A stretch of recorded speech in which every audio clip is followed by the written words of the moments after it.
Muy buenas tardes. Una cordial bienvenida a esta nueva sesión del quinto ciclo de conferencias de la Sociedad Española de Retórica.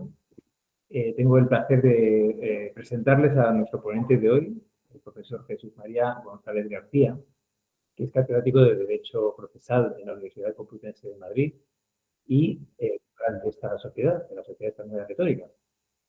Voy a hacer una breve semblanza del ponente. El profesor González García es exletrado del Consejo General del Poder Judicial y del Tribunal Constitucional, doctor en Derecho por la Universidad Complutense, con premio extraordinario de doctorado, académico correspondiente de la Real Academia de Jurisprudencia y Legislación, miembro del Instituto Iberoamericano de Derecho Procesal y de la Asociación Internacional de Derecho Procesal.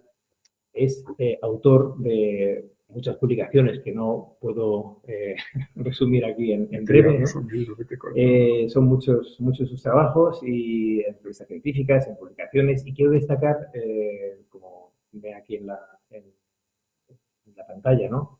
Que es experto en retórica desde hace mucho tiempo, en retórica jurídica, y que dirige un curso desde hace más de 20 años, un curso de verano con mucho éxito sobre oratoria forense, en su especialidad de Derecho y de máster de la abogacía también, ¿no?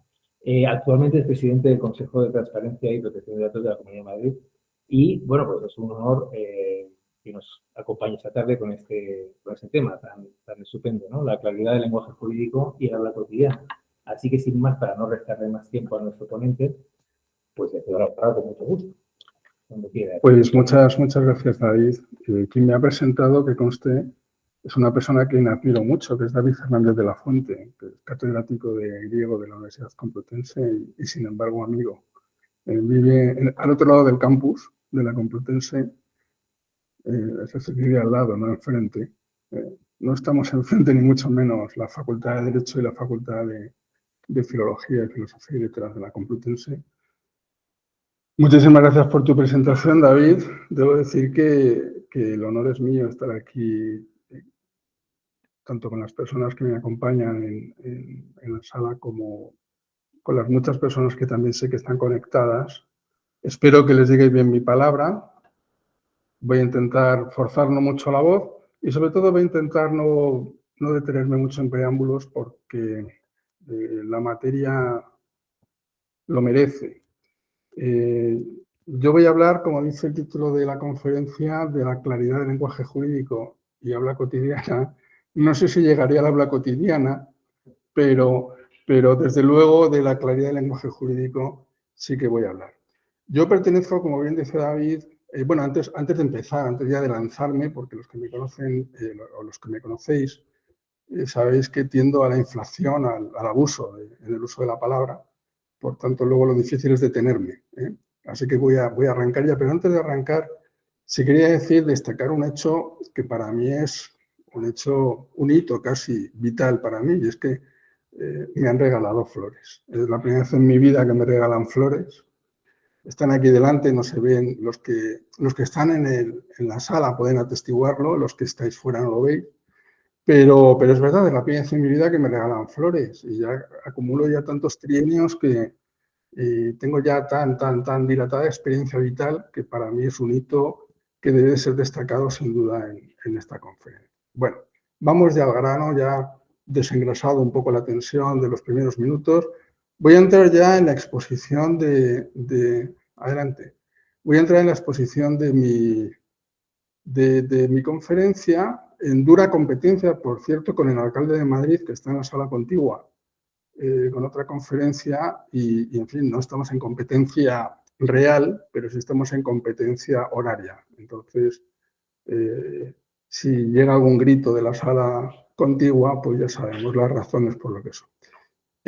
Voy a hablar de la claridad del lenguaje jurídico y del habla cotidiana. Lo primero, yo creo que porque así me lo han enseñado mis maestros en retórica, que están aquí presentes también, el profesor Juan Lorenzo, lo primero que hay que hacer es la división.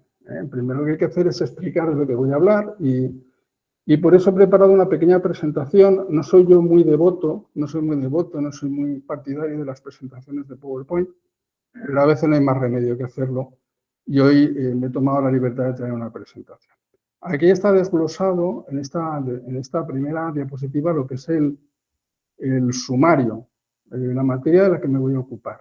Llegaré hasta donde llegue el límite de tiempo, pero voy a intentar agotar todos los contenidos que están ahí presentes. Voy a hablar en primer lugar, o el primer epígrafe es, voy a hablar dentro de lo que es un epígrafe introductorio dentro de esta conferencia, lo que la lengua le debe al derecho, o debe al derecho.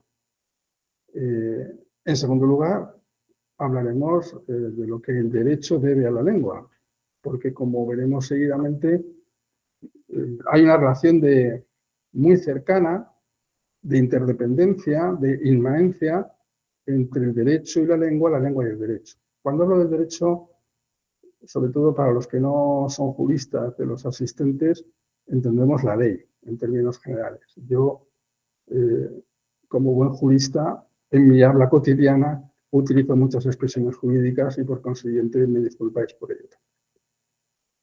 Y luego vamos a entrar en lo que es ya el núcleo de la exposición. Vamos a entrar en lo que tiene más contenido, a mi modo de ver. Vamos a profundizar algo dentro de la limitación de tiempo de que disponemos.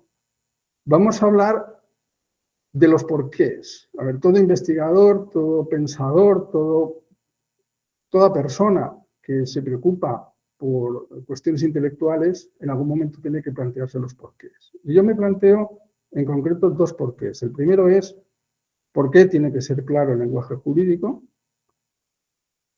Veremos que más adelante, que no lo pienso solo yo, sino que son muchas personas que ellos lo piensan. Luego hablaremos de por qué nos cuesta entender el lenguaje jurídico. Son, yo creo que, los dos puntos centrales de la explicación o de la exposición dentro de la conferencia. Y luego vamos a culminar lo que es la explicación con un capítulo constructivo que tiende al optimismo, o por lo menos con esa pretensión lo hago, que es la de aportar algún tipo de idea, ser constructivo y por tanto aportar algún tipo de idea que pueda orientarnos a los juristas para simplificar el lenguaje jurídico. Porque es verdad que los principales responsables de que el lenguaje jurídico sea claro somos los propios juristas. Entonces, tiene su componente de terapia, de acto de confesión de parte, si me disculpan otra expresión jurídica del habla cotidiana, esto que les voy a contar hoy. Y por último, al final de todo, antes de la conclusión, me referiré muy brevemente, pero a un movimiento de carácter social que está muy extendido en los últimos decenios, especialmente en los últimos 15 años, que se llama Movimiento por el Lenguaje Jurídico Claro. De momento lo dejo ahí en suspense, para el que no lo conozca, y así por lo menos mantengo un poco la atención hasta que lleguemos a ese momento final de la exposición. Por tanto, empezamos. Empezamos y el primer punto en el que nos detenemos es lo que la lengua debe al derecho. Vamos a tratar de recordar, porque los propios juristas muchas veces no lo recordamos. A veces los juristas, incluso los juristas en formación, los juristas in fieri, no están preocupados o no tienen ese impulso de sus docentes, como es mi caso, para que conozcan bien su historia y su historia jurídica. Y es verdad que esa relación entre la lengua y el derecho, y la lengua castellana y el derecho, es una relación que se remonta a la Edad Media en España, en los tiempos de la Reconquista. Y vamos a empezar con esta frase que tienen en pantalla, que es la frase la que está en el centro de la diapositiva, esa pregunta: ¿cuál es el mérito de semejante obra? Esa expresión, los filólogos lo sabréis muy bien, los juristas puede que lo sepan menos. Esa expresión está atribuida a la reina Isabel la Católica, Isabel I de Castilla, cuando la intentaron convencer de las bondades del proyecto de Elio Antonio de Nebrija de la gramática castellana. En 1492 es conocido por otros hitos históricos españoles, pero desde luego debe ser también muy reconocido como fecha en la que fue publicada la gramática castellana de Nebrija. Y es un hito histórico para nosotros y yo creo que para todo el mundo occidental, porque no hay precedentes, salvo que me corrijan los expertos presentes en la sala, no hay precedentes antes de una gramática de una lengua romance. Es la primera gramática publicada, es decir, el primer intento de sistematización de la lengua castellana, que trata de impulsar esa derivación del latín, de la propia raíz latina, de la propia raíz original. Cuando Nebrija tiene esta idea genial de publicar su gramática, quiere el respaldo de la corona, la reina se pregunta que por qué es importante hacer una gramática castellana. Y a esa pregunta, que se le formula en Salamanca, le contesta el que era el obispo de Ávila, Fray Hernando de Talavera, que tiene reflejada en la diapositiva también. ¿Cuál es la respuesta que se le da? Pues la respuesta es la que tienen ustedes o tenéis vosotros en pantalla, entrecomillada. Y el obispo de Ávila dijo así: después de que su Alteza haya sometido a bárbaros pueblos y naciones de peregrinas lenguas, con la conquista vendrá la necesidad de aceptar las leyes que el vencedor pone al vencido, y entre ellos nuestro idioma.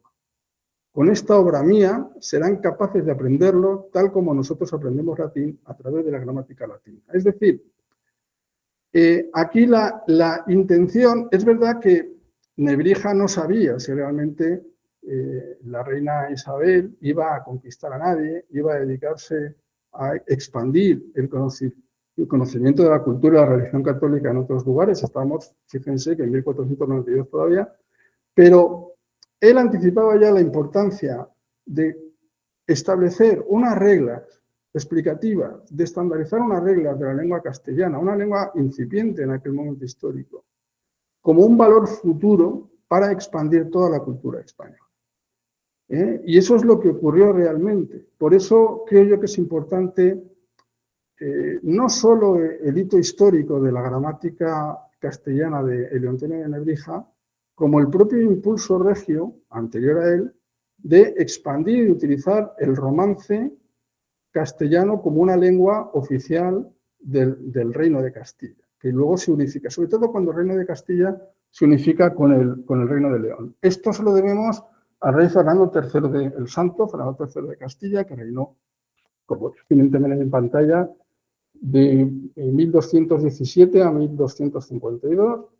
Fue él cuando, producida la unificación de los dos reinos de Castilla y León, sería el germen, el primer germen de la nación española, quien tuvo la genial idea de que todos los documentos que se emitieran por parte de los funcionarios del reino se redactasen no en latín, sino que se redactasen en lengua castellana, en esa lengua romance, que era una lengua que estaba en un momento expansivo, muy utilizado por los ciudadanos, y por tanto pues creía útil que los ciudadanos conocieran las leyes del reino a través de la lengua que utilizaban en su habla cotidiana, en su uso cotidiano, y que además lo hicieran o que esas leyes constasen por escrito. Esto constituye un gran avance jurídico, pero también es un gran avance para la lengua, porque, salvo que me corrijan o me corrijáis los presentes, el lenguaje eclesiástico, en el mundo del lenguaje eclesiástico se utiliza el latín hasta bien entrado el siglo XX, y hasta el Concilio Vaticano II las misas eran en latín todavía, y los documentos vaticanos son documentos, la lengua oficial del Vaticano es el latín, y por supuesto en España el clero, el lenguaje clerical, era un lenguaje escrito en lengua latina. La literatura, en España, la literatura, tal cual me la enseñaron a mí en la escuela, en el colegio, la literatura es verdad que tenía o ha tenido grandes hitos históricos escritos, literarios, pero son en su mayoría posteriores. En el momento histórico donde se produce esto, regía la tradición oral, la transmisión oral, el romancero, la transmisión. Los ciudadanos no sabían leer, no había imprenta y por tanto se transmitía la literatura de palabra, de viva voz, de unos a otros en la Edad Media. El lenguaje científico ocurre igual, utilizaba también el latín como lengua oficial. Y por tanto es el lenguaje jurídico el primero que utiliza la lengua castellana. Y además la incluye, la incorpora por la obra de Fernando III, la incorpora a documentos escritos. Fernando III es el que traduce al castellano desde el gallego, se ha dicho, no directamente del latín, el Liber Judiciorum, que es una recopilación de leyes visigóticas, el Código de Alarico, que es la fuente madre del Liber Judiciorum, lo traduce al castellano y lo convierte en lo que nosotros conocemos los juristas como el Foro Juzgo, que es el primer vestigio escrito de una norma que pretende dotar de generalidad a las leyes del reino. El Foro Juzgo debe destacarse igualmente que fue una de las primeras obras publicadas y comentadas por la Real Academia de la Lengua en 1800, bueno, la fecha de nacimiento de la Real Academia es anterior, pero en el 1845 se publica una edición del Foro Juzgo por la Real Academia de la Lengua, no de la de Jurisprudencia y Legislación, reconociendo el mérito del Foro Juzgo, tal cual fue redactado en su momento y traducido en tiempos de Fernando III, para conocer realmente el nacimiento de la lengua castellana, el trasvase, esa transición de la lengua latina, la incorporación de los artículos en un momento histórico donde el latín se consideraba como una lengua que entraba ya en fase de corrupción porque los ciudadanos cada vez lo conocían menos, el pueblo lo conocía cada vez menos. Por tanto, eso es lo que la lengua debe al derecho. La estandarización, la redacción en castellano de normas jurídicas, como el Foro Juzgo que tienen en pantalla.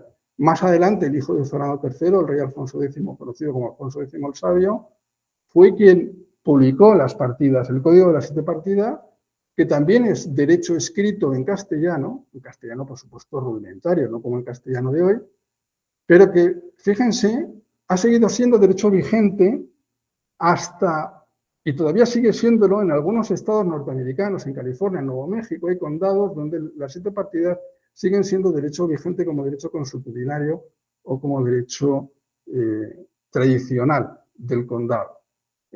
Bien, podríamos abundar más, pero yo creo que queda bien destacado la relevancia que tiene el derecho para la lengua y eso es un mérito que debe la lengua al derecho, evidentemente. Pero el derecho también le debe cosas a la lengua. ¿Qué es lo que le debe el derecho a la lengua? Pues probablemente si no hubiera lengua, el derecho no existiría. El derecho, ya lo he dicho al principio, tiene una relación de inmanencia, una relación directa con la lengua. A los juristas nos llaman letrados y por algo será. Nos llaman letrados precisamente porque usamos la palabra cuando nos expresamos. Y tanto la palabra oral, el uso oral de la palabra, mejor dicho, discúlpenme, como el uso escrito de la palabra. Las dos son funciones básicas y sin la palabra, sin la lengua, los juristas no podríamos trabajar. No existiría el derecho. ¿Qué 2 facetas hay que destacar del uso de la palabra para un jurista? Las 2 que tienen ustedes destacadas también al pie de la diapositiva. En primer lugar, es un instrumento para la claridad de las normas jurídicas. Cuanto más clara es la palabra, cuanto mejor usemos la palabra, más clara estará la ley para el que la redacta, para el que la emite y para su destinatario. Pero al mismo tiempo, la palabra es un gran instrumento para la persuasión jurídica del destinatario, para que cuando estoy litigando, cuando estoy en una relación dialéctica con otro, tengo que convencerle o me tiene que convencerlo a mí, a través de la palabra es como yo consigo, no solo de la palabra, pero a través de la palabra consigo su convencimiento. Voy a ponerles 3 ejemplos para que ustedes lo vean con algo de más de claridad. Ejemplos de la ley, para que vean ustedes la importancia que la ley española, da a la palabra. Tenemos aquí el artículo 3 en pantalla, el artículo 3 del Código Civil.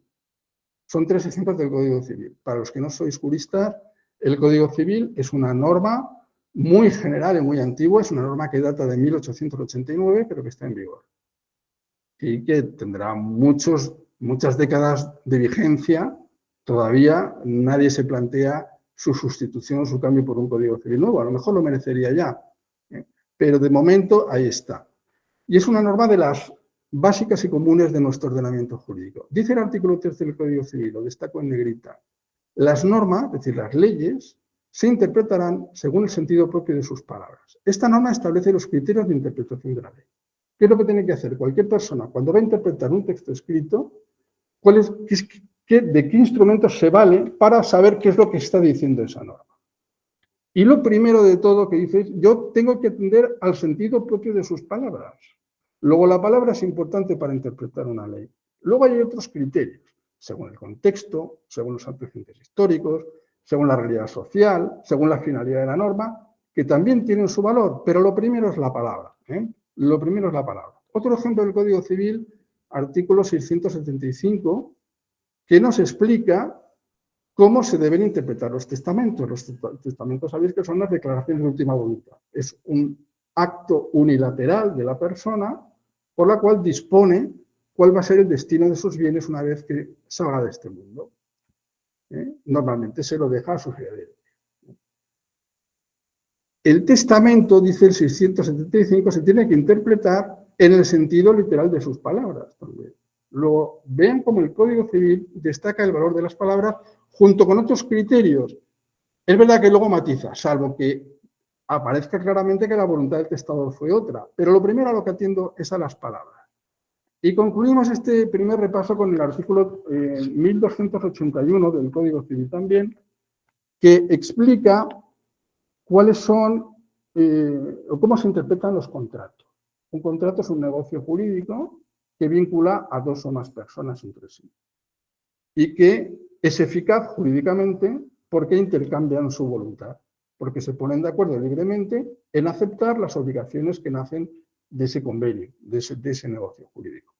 Bueno, pues el artículo 1281 dice que cuando las partes quieran interpretar, o el juez en su caso, qué es lo que dice el contrato, ese negocio jurídico entre partes, a lo que hay que atender es al sentido literal de sus cláusulas, es decir, a lo que dicen sus palabras. Son 3 ejemplos nada más, podría poner muchísimos ejemplos, otros muchos más ejemplos, pero son 3 ejemplos muy claros de lo que el derecho debe a la lengua, porque es la lengua la que permite, la que habilita al jurista no solo redactar la ley, sino establecer vínculos jurídicos con otras personas y, en último término, interpretar qué es lo que las partes han querido decir.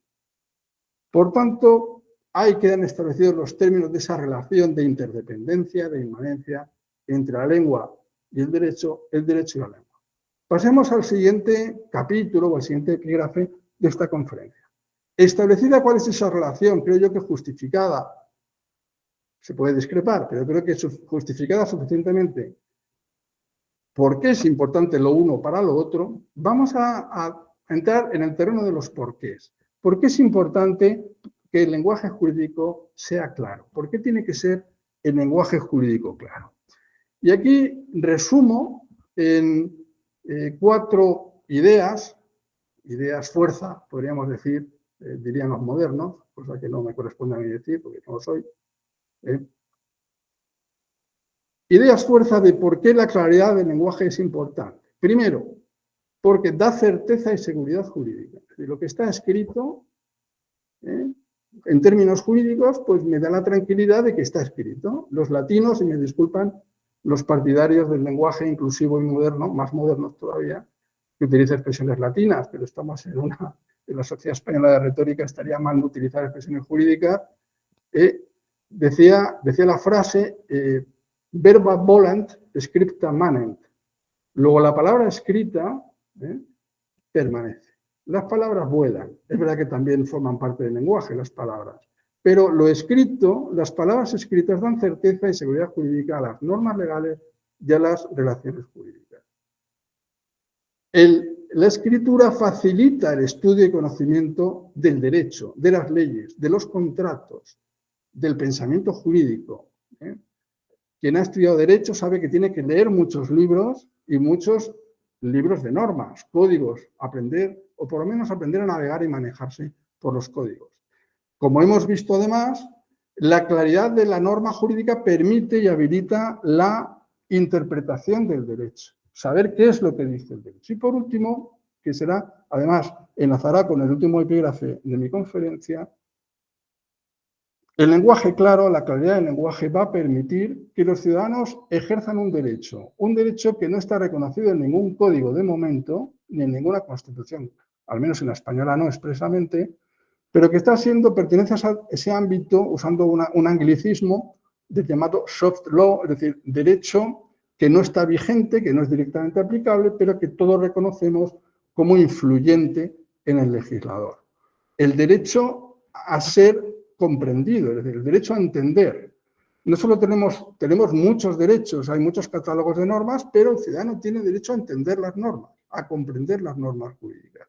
De eso va lo del lenguaje jurídico claro, de lo que hablaré al final. Por tanto, es verdad que el lenguaje claro hoy debe ser reconocido como un derecho ciudadano. Voy a poner un ejemplo de por qué es bueno que el lenguaje jurídico sea claro, que espero que me permita ilustrar las anteriores afirmaciones.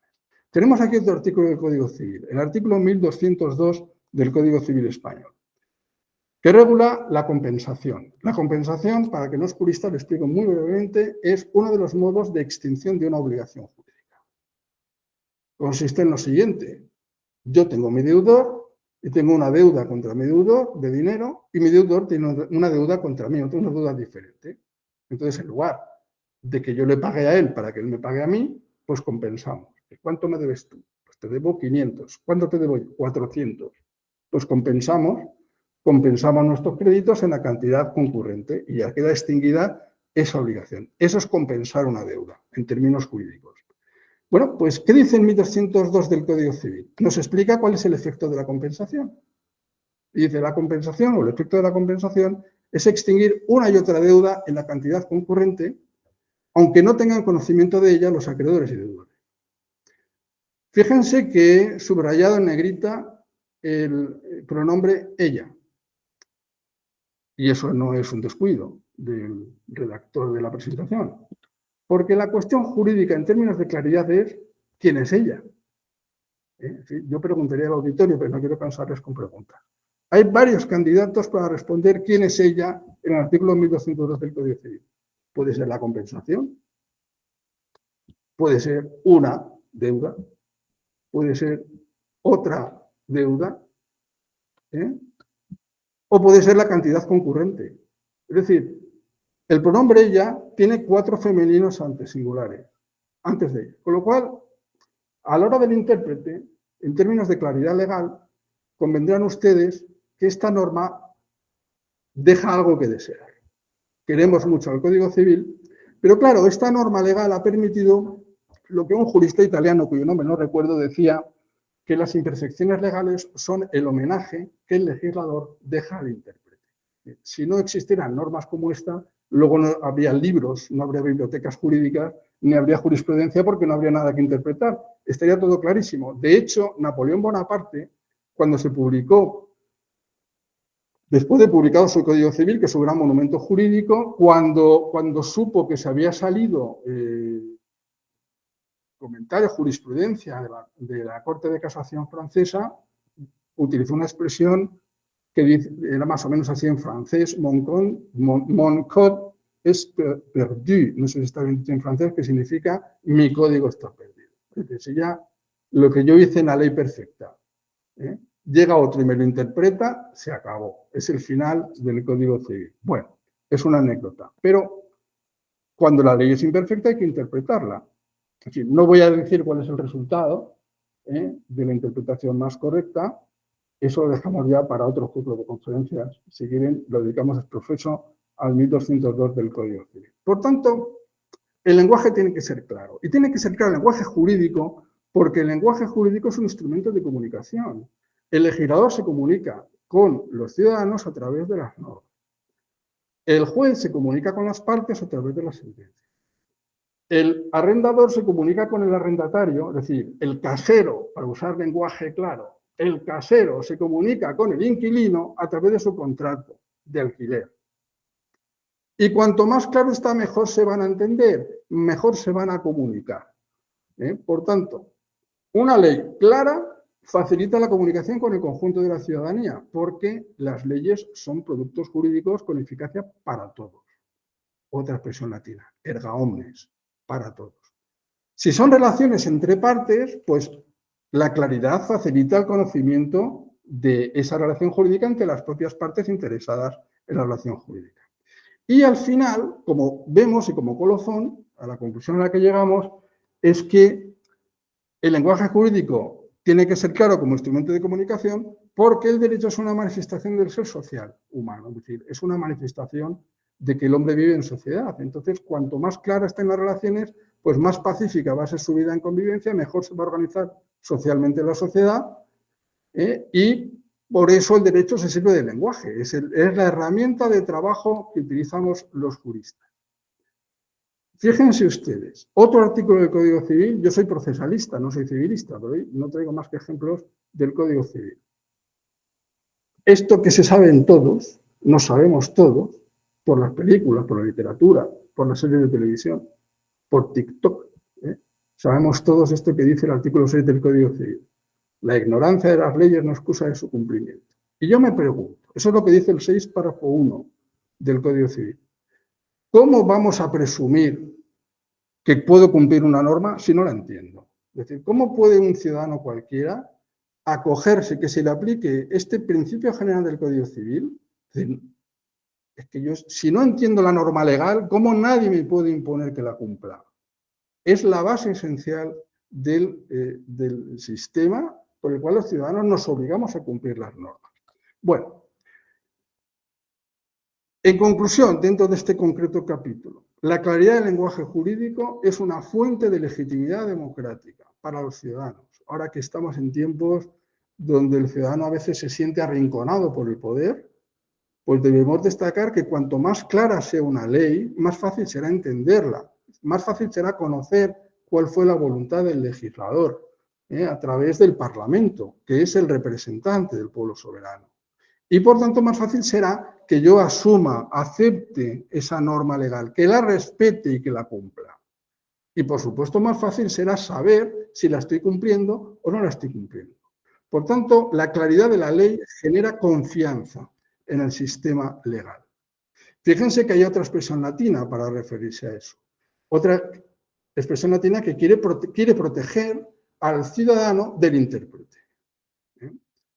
In claris non fit interpretatio, es decir, cuando está todo claro, no hace falta interpretarlo, si no he traducido mal, y si no que me corrija el profesor Lorenzo, que está aquí presente.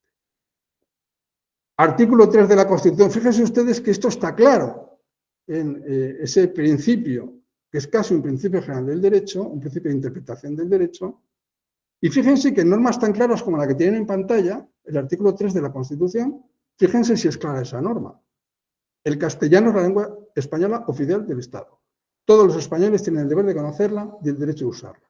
Wow, más claro que eso no lo hay. Y aún así hay quien quiere interpretarla. Una norma palmariamente clara en la Constitución, para algunos es susceptible de interpretación. En fin, ahí lo dejo. Pero simplemente para que vean el valor de la claridad y que incluso cuando la norma es clara hay quien la pone en cuestión. Vamos ahora... sin ánimo de abusar de su tiempo, hemos empezado un poquito más tarde, acabaremos un poquito más tarde también. ¿Por qué nos cuesta entender el lenguaje jurídico? Hemos dicho por qué tiene que ser claro y por qué nos cuesta que el lenguaje jurídico sea claro. Pues vamos a ello. Para eso utilizo un ejemplo que no es jurídico. Fíjense, hace unos meses me tuve que someter a un examen médico y el informe médico que venía después del examen decía lo que aparece arriba, al lado de la imagen del fonendoscopio. Decía, aumento moderado de la ecogenicidad del parénquima. Es lo que decía. Entonces, claro, mi primer impulso fue, ¿y qué es eso? Me metí en Google, tecleé qué es la ecogenicidad del parénquima y me contestó lo que tienen ustedes ahí. La primera respuesta que me dio Google, probablemente se hubiera utilizado ChatGPT, y hubiera dicho, quiero que me lo contestes como si fuera un niño de 10 años, me lo hubiera explicado con mayor claridad, pero yo, ingenuo de mí, me fié de Google, y Google contestó, es un patrón donde aparecen zonas hiperecogénicas en todo el parénquima. Con lo cual, la respuesta que me dio Google me dejó exactamente igual, que me había quedado un poquito más. O sea, sabía que había zonas hiperecogénicas, que es una cosa que no sabía simplemente con la frase que me planteaba dudas. La cuestión es que nos planteamos por qué nos cuesta entender el lenguaje jurídico. Pero yo me pregunto, ¿hay realmente un movimiento para entender el lenguaje médico? ¿Alguien se preocupa por entender el lenguaje farmacéutico? ¿El lenguaje de los arquitectos es comprensible? ¿Por qué el lenguaje jurídico parece que nos concentramos y nos centramos solo en la claridad del lenguaje jurídico? Porque es verdad que el lenguaje jurídico no es claro. Es verdad que no lo es. ¿Y por qué nos preocupamos más de la claridad del lenguaje jurídico que de la claridad de otros lenguajes técnicos o profesionales? creados a lo largo de la historia. Decía un pensador español, Eugenio d'Ors, decía que la ciencia es un lenguaje bien hecho. Luego, la construcción de un lenguaje técnico, un lenguaje científico, y el lenguaje jurídico no deja de serlo, también entraña un riesgo de complejidad, de uso de tecnicismos, de expresiones complicadas. Bueno, pues ese es el debate que tenemos aquí. ¿Por qué el lenguaje jurídico? ¿Por qué nos cuesta entender el lenguaje jurídico? ¿Y por qué hay mayor sensibilidad a la calidad del lenguaje jurídico con respecto a otros lenguajes técnicos? Esto segundo lo puedo contestar ya. Yo creo que esa preocupación es porque lo jurídico lo vemos más cercano. Es decir, que vamos al médico, o vamos al arquitecto, o vamos al farmacéutico en determinadas circunstancias vitales, pero en nuestra vida cotidiana, salvo que estemos enfermos o tengamos una preocupación o queramos construir una casa, pues no nos preocupamos del lenguaje que usan los arquitectos, los médicos. Bueno, podemos tener otro tipo de preocupaciones relacionadas con la medicina, pero lo jurídico es lo cotidiano, lo cercano. Lo que decíamos antes, el alquiler, la propiedad, el testamento, el contrato de trabajo. Eso es lo que no entendemos. Nos subimos al autobús y estamos contratando un billete. Eso es un contrato jurídico. Nadie se para a pensarlo, pero realmente estoy estableciendo un negocio jurídico con la compañía de autobuses cada vez que paso la tarjeta por el lector de tarjetas del autobús o por el metro. Es decir, el derecho es inmediato a la relación que tengo con David Hernández de la Fuente, aquí a mi lado izquierdo, con ustedes, por el compromiso que he adquirido con ustedes por dar esta conferencia y con las personas que me están viendo online. Más el compromiso que tiene el ayuntamiento con nosotros de dejarnos esta sala para poder hablar. En fin, todo es derecho, toda nuestra vida es jurídico y por tanto lo sentimos más cercano, más inmediato y si nos lo complica no lo entendemos. ¿Qué le pasa al lenguaje jurídico? El lenguaje jurídico no está codificado, pero es un lenguaje estandarizado y creado por acarreo histórico. Es un lenguaje que es fruto de nuestra historia, de nuestra inercia histórica, si ustedes me apuran, y por tanto genera dificultades de comprensión, como es lógico, porque acarrea muchas expresiones que no son de nuestros tiempos. Por eso, para entenderlo, muchas veces necesitamos de auxiliares que están relatados, algunos, los abogados, los notarios, los jueces, y de fuera del mundo del derecho, pues de otros expertos, de filólogos, de lingüistas forenses, filósofos, retóricos, a veces psicólogos, en fin. Hay una dificultad inmensa. Algunos rasgos, por destacar algunos rasgos de la complejidad del lenguaje jurídico. Primero, su carácter. Estos datos que les traigo, estos ejemplos, no son míos, sino que confieso, y no es nada negativo confesarlo, que los extraigo de una obra que les recomiendo, que es el libro de Estilo de la Justicia, editado por el Consejo General del Poder Judicial y la Real Academia Española, donde se explica con gran claridad y con gran detalle cómo es el lenguaje jurídico, cuáles son sus rasgos distintivos. Primero, que utiliza muchos arcaísmos. Les pongo aquí unos ejemplos de expresiones arcaicas típicas de nuestro lenguaje. Afecto no en el sentido de afecto emocional, sino un bien afecto a un determinado fin jurídico, es una expresión propia de los contratos. Conducto, por conducto notarial. Asistir, el derecho que asiste una persona. El débito en lugar de la deuda. Elevar en lugar de presentar. Interesar, hay muchas palabras, expresiones que no están, pero que pertenecen a un lenguaje más arcaico del que usamos normalmente. O sea, nadie va a la panadería y dice, me interesan 2 barras de pan. Simplemente le dicen al panadero, quiero 2 barras de pan. ¿No? Pues en el lenguaje jurídico utilizamos interesa, el actor interesaba y elevó su petición. No, pues simplemente lo pidió. Bueno, decaer en su derecho, sírvase conceder, el verbo servirse más un infinitivo. Decretar, dirimir, fundo, otro sí. Incoar, son expresiones todas típicas del lenguaje jurídico. Librar un certificado, proveído, es en uso de un participio que está muy desusado en el lenguaje común, que yo recuerdo. A lo mejor ustedes me corrigen, pero no se suele escuchar por la calle en el lenguaje cotidiano esta palabra proveído para referirse a lo que me han facilitado o lo que he obtenido de otro. Infrascrito, en fin, hay muchas expresiones. Luego hay muchos formulismos, es muy formulario. A falta de, en virtud de, en fin. Son muchos los ejemplos que hay en la diapositiva, no voy a leerla completo, pero ahí tienen ustedes algunos ejemplos. A instancia de parte, ante la misma pende. para su conocimiento y efectos. A mí me llamaba mucho la atención cuando entré en el mundo del derecho. Recuerdo que una vez que me encargó, uno de mis maestros me encargó que resumiera un texto y que le corrigiera erratas. Entonces yo le corregí un verbo, lo subrayé, esto está mal, hay una errata aquí. Y el error evidentemente era mío, no suyo, porque utilizaba el verbo empezar. Yo en mi lenguaje cotidiano conocía el verbo empezar, pero el verbo empezar pues no me resultaba familiar, popular. Pues resulta que existe el verbo empezar. Fíjense ustedes, desde entonces a veces lo utilizo. No empece, es decir, no es óbice, no obstaculiza, no impide, pero es una expresión típica jurídica que a mí como recién licenciado en Derecho, como recién egresado, me sorprendió.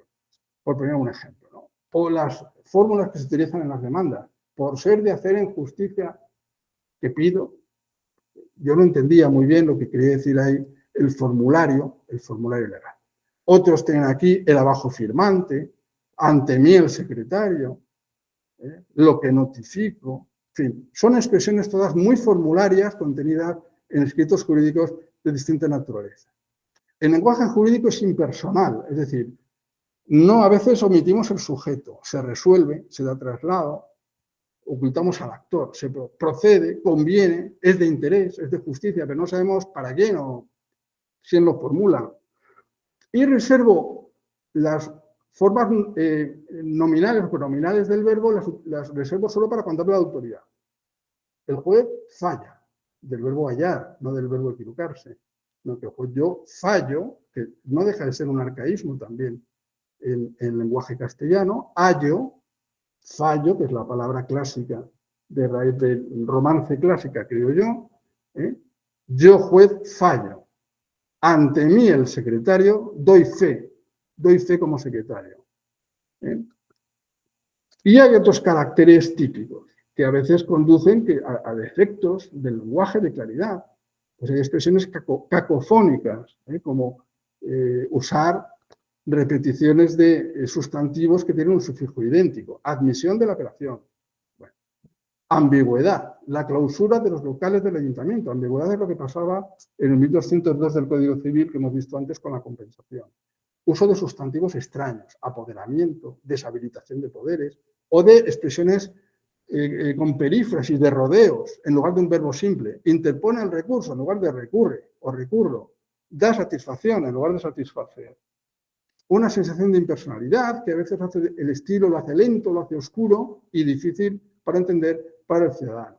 En fin, entre otros muchos caracteres en los que no abundo, y eso que he intentado resumir en la presentación, pero hay abuso de gerundios, además mal usado el gerundio, un gerundio temporal, caer al suelo fracturándose un brazo. Eso está mal usado en castellano jurídico o no jurídico, en castellano común. El uso del futuro, el futuro de subjuntivo, si procediere, si hubiere ocasión de, eso no forma parte tampoco de nuestro lenguaje común, y otras expresiones. Y todo eso afecta a cómo es el estilo jurídico, el estilo habitual, el que vemos en las sentencias y en muchos escritos de notarios y de expertos jurídicos. Aquí tengo enumerados unos cuantos rasgos típicos del estilo de redactar jurídicamente, más allá de cuestiones gramaticales, pues se usa la acumulación de expresiones, a veces es todo muy monótono y desordenado, difícil de leer y de entender en una primera lectura, abundancia de tecnicismos, de expresiones latinas, que a mí me gustan, pero que hay que saber dosificarlas cuando uno habla y además hay que entender que hoy en día pues, no todo el mundo sabe latín y si podemos utilizar el castellano, pues mejor el castellano a veces, ¿no?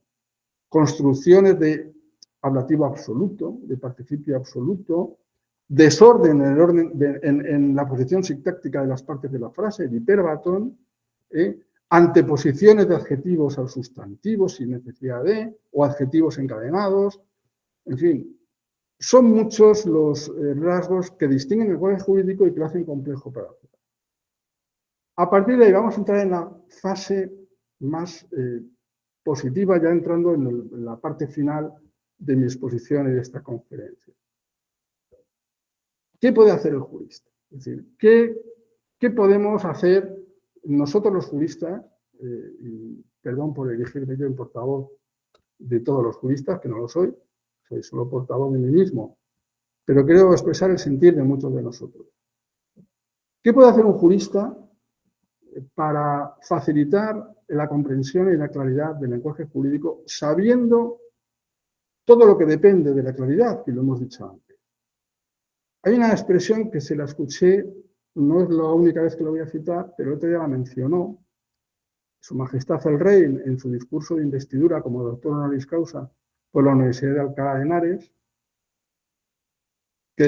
discurso que se dedicaba precisamente, y por casualidad, porque esta conferencia yo creo que estaba programada antes, se dedicaba a hablar de la claridad del lenguaje jurídico. Y él usó esta expresión: la claridad es la cortesía del sabio. No es que los juristas seamos sabios, pero los juristas somos expertos. En cuestiones jurídicas, con respecto al ciudadano de a pie, pues somos quienes sabemos derecho. Luego, el experto, el técnico, sea jurista, y entiendan ustedes también, puede ser el médico, puede ser el farmacéutico, puede ser el ingeniero, puede ser el arquitecto, el informático, porque, en fin, espero que otro día invitemos a un experto y nos hable de la claridad del lenguaje informático. Tiene que esforzarse, tiene que ser cortés con el destinatario de su mensaje. Es decir, tenemos que estar convencidos de que el lenguaje jurídico es un mensaje de comunicación y, por consiguiente, cuando yo hablo, cuando yo escribo en términos jurídicos, lo hago para que otro lo entienda. Hay otro allí que tiene que saber lo que estoy diciendo. No hablo para mí. Yo he asistido a salas de vistas donde a veces el abogado, consciente de que el juez no le escucha, y perdón si hay algún juez escuchándome online, presente ninguno, pues ni se molesta en esforzarse, en argumentar, en entonar, en convencer al juez, sino simplemente suelta su, con perdón, comillas, rollo, fin de comillas, suelta su frase y ya está. Y no se extiende usted, señor letrado, que no tengo tiempo. Luego, eso es un error. El jurista tiene que esforzarse, tiene que implicarse en entender que su mensaje es para alguien y que ese mensaje tiene que llegar. Yo que en mi teoría profesional, que he relatado antes, afortunadamente de forma muy resumida, mi querido David, pues yo he recibido escritos de ciudadanos dirigidos a tribunales. Y me llamaba mucho la atención, decía, parece mentira que este abogado no sepa que yo soy el Tribunal Constitucional, por ejemplo, y que yo tengo que admitir a trámite su demanda, porque parece que hace su demanda para que no se la admita, o sea, que no quiere que se la admita. Porque era incomprensible. Primero, demandas de 100 páginas. Demandas donde no era uno capaz de distinguir lo que era un entrecomillado, porque la cita ocupaba varias páginas y iba buscando el final de la cita para ver dónde continuaba su argumentación. En fin, ese es un error muy común y, por tanto, el jurista tiene que buscar la claridad, tiene que buscar la corrección lingüística, tiene que ser breve, si puede, tiene que mantener el orden sintáctico de la frase y, sobre todo, tiene que ser coherente en sus argumentos. Son bases del discurso jurídico. Y si lo hace, no le garantiza el éxito, pero por lo menos le garantiza que está haciendo bien las cosas, que se lo está poniendo difícil al que tiene que darle o quitarle la razón, al que tiene que admitir o no su escrito, que puede ser el juez, puede ser un funcionario público, si estoy recurriendo a una multa de tráfico, de tránsito, o puede ser el jefe de mi despacho de abogados que le tengo que convencer de cuál es la estrategia que tengo que seguir. Eso forma parte también del trabajo jurídico. Evitar la impropiedad en el uso de las palabras, el desorden, la chabacanería, que también está muy presente, por desgracia, en el lenguaje jurídico de juristas y de cualquier egresado de una universidad. Porque el lenguaje, al menos en España, el lenguaje cotidiano de muchos de nuestros jóvenes, yo que soy padre lo sé bien, es un lenguaje, no lo digo por mis hijos, pero es verdad que es un lenguaje muchas veces que se acerca más a lo chabacano que a lo elevado que debería entenderse de un universitario. El uso, cuidado en el uso de los sesgos, cuando hablo, de no ofender a los demás, sea por cuestiones de raza, de sexo, ideológicas o de otra naturaleza.